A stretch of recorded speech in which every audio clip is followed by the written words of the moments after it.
What up, Pittsburgh Steelers fans? Matty P here with another episode of Steelers War Room, the Steelers show that puts you in the minds of Omar Khan, Mike Tomlin, Andy Weidel as they look to put together a winning roster in 2024 and beyond, and a roster that can compete for a 7th Lombardi trophy. Today we are talking my top linebacker prospects in this year's NFL draft. We're going to talk about day 2 and 3 players. There's no day 1 player on my list. I'm going to give that to you straight up. Let's crack into it. Here we go. All right, so first player on my list on the board is Junior Colson. That's right, Junior Colson out of Michigan. Day 2 player along with Peyton Wilson, Edwin Cooper. They're the 3 guys I've got on day 2. Junior Colson is my top-ranked prospect for this reason. Yes, I agree that Peyton Wilson has a lot of upside out of NC State. However, the problem with Peyton Wilson is his injury history. And I know that any player you're taking a flyer on in the draft, none of them are proven in the NFL, but I do worry about Peyton Wilson's injury history. And I like that Junior Colson has played at Michigan. I like that he's played against top competition. Obviously, they won the title this year, but they're playing one of the top conferences, if not the top conference, in college football year in, year out. And if you look at all the colleges and the divisions they come from, he is the best placed guy on this list. I like Junior Colson. I think he's a sure pick for the Steelers if they can get him end of the second round, early round 3. It shores up your linebacker spot. We talked about that in Steelers Global Perspective this week in terms of big fears and big hopes. And my big fear for the Steelers was not fixing linebacker and getting a young stud linebacker to sit behind Landon Roberts, sit behind Patrick Queen and possibly Cole Holcomb, but then get cheaper and younger at the position, develop this guy into being your number 2 behind Patrick Queen over the next couple of years. That's what I want out of the Steelers. Junior Colson's a lock. That's why he's number 1 if he fell to the Steelers. Then, of course, I do have Peyton Wilson because if he slips down the board, if there is an injury concern, then fine, maybe it makes sense to go on a flyer on him. But I do think someone will pick him fairly early in the first 45 picks at some point, maybe even back into the first, but I would not be getting that guy. I would not be spending a first-round draft pick if I were him as another team, definitely not for the Pittsburgh Steelers, and they won't go do that.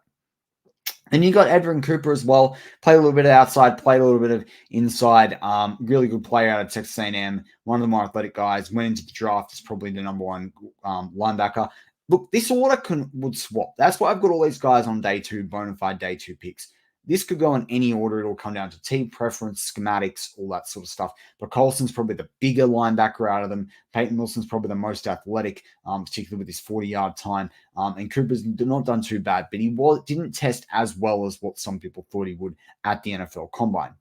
Then you've got Cedric Gray, Trice Knight. I really believe that these 2 guys could go anywhere back a day 2, early day 3.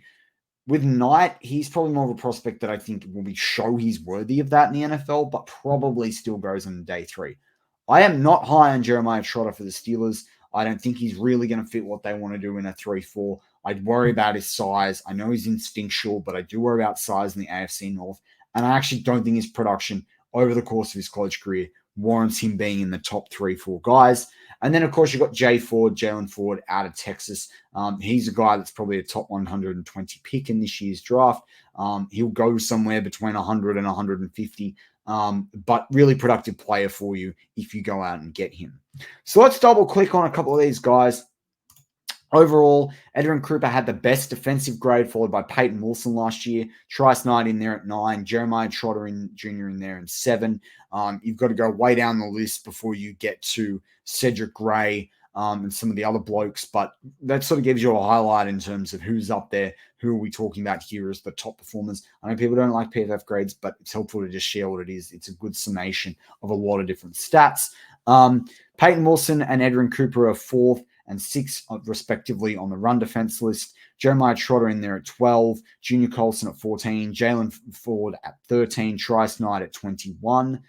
You look at an overall tackling grade, Peyton Wilson 2, Junior Colson 3, and this is of all players, I should say, that have played 50% of the maximum number of snaps played by a linebacker last year in college football of guys that are eligible in 2024. Trice Knight in there at 15. You got to go way down the list before you get to Cooper at 33. This is their run defense. This is their tackling grade, sorry. You go way down even further before you get to Jay Ford. And then Cedric Gray is not even in this top 50. You look at pass rush grade as well. Edwin Cooper there is number 6. He's number 1 on our list. 13 for Jeremiah Trotter Jr. Trice Knight is number 9 again. Peyton Wilson is 18. Cedric Gray is 18. And then we got to go more down the list before we get to some of the other blokes as well. But again, giving you a good snapshot here. What's the name familiar? Peyton Wilson's high. Adrian Cooper's high. Junior Colson's high. And so is Trice Knight. Then you look at a coverage grade overall. When we look at that, Peyton Wilson's equal there with number 2. Junior Colson's there at 10. Cooper's there at 7. Trotter Jr. is there at 13. Cedric Gray at 19. Trice Knight falls in, I think, in the 43. So again, all these guys top 50 in terms of, and these are grades, remember, not stats. You look at sacks, Cooper 10, but he did line up more outside than the other guys. Trotter Jr. 7, Cedric Gray 13, Trice Knight 13, equal 13 on that list. Then you got to go down before you get to some of our next set of blokes. You look at overall missed tackles. This is a thing I judge linebackers on particularly. Peyton Wilson, a very low 4.7, equal to Junior Colson with 4.7. That's a really important thing to keep in mind from that perspective. Trice Knight is in there at 22 with 9.9%. Anything under 12% is very good for a linebacker, particularly an inside linebacker in a way that they play the game, and particularly at a college level. Then you go way off the list before you get to our other guys. So that's an interesting thing to think about. In terms of reception percentage allowed, guys are going to face different number of targets, so we can sit there and compare everything we like. But Trice Knight's, Peyton Wilson's the first guy on our list. He's 10th best. Then you got Trice Knight at 13, Junior Colson at 21 alongside Cedric Gray. You got to move way down the board before you get to Jalen Ford at 37. And then I don't think Cooper falls in the top 50 with this particular stat. So that tells you something as well in terms of coverage. But he played more outside, and that's something that we should have a look at. If we go down and look at Cedric Gray, I will just say this when we do some comparisons, because my key point is that I want to show you actually how high people are underrating Trice Knight.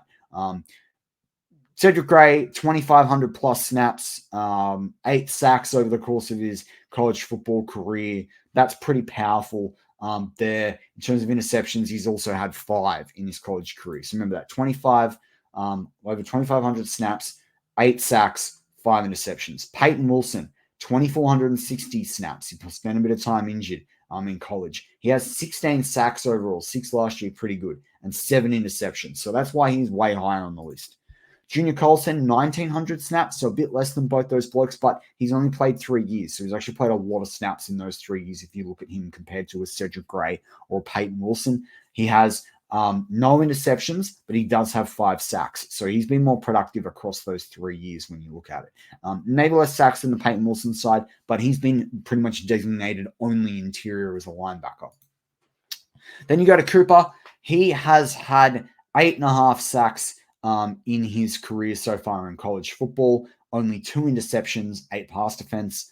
And then we get to Trice Knight. I should have actually gone into the snaps for, I will pull that back up actually, because I should have gone and given you the snaps for Cooper. Sports Reference does, no, that's right, they don't count them. And PFF for some reason does not have his numbers in terms of his total college performance, which was interesting when I'm paying to PFF. I've not seen that situation before. But if we go to Trice Knight, and he's the guy I wanted to herald, 2,700 snaps, the most snaps out of any guys I've talked about here. 2 interceptions, so up there with most of the guys, only different to Peyton Wilson, and 10 sacks. More than Colson. The only guy he's got less sacks with is Peyton Wilson. He's got 3 less interceptions, fair enough as well.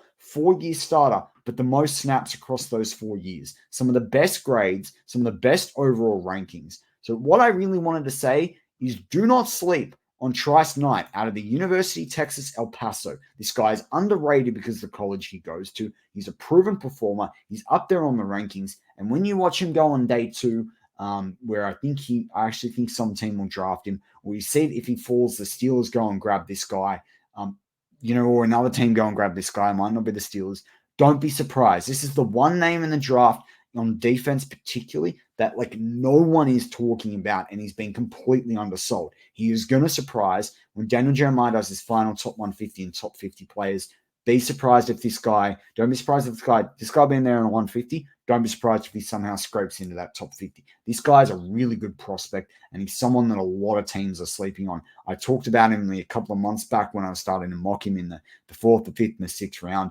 But every time I go back and look at him, I just think this guy is tape. He's got a high motor. He's a fast guy. Trice Knight out of University of Texas El Paso is going to be a really, really key player coming out of this draft for whichever team drafts him. And I really hope it's the Steelers, particularly if they can grab him early on day 3 or the back end of day 2. But anyway, you let me know in the comments, who's your top linebacker? Which prospect would you be excited for the Steelers to draft? Do you want them to ignore the linebacker position, or do you think it's a need like I do? They need to get younger and they need to get cheaper at the position. You let me know in the comments. As always, go Steelers.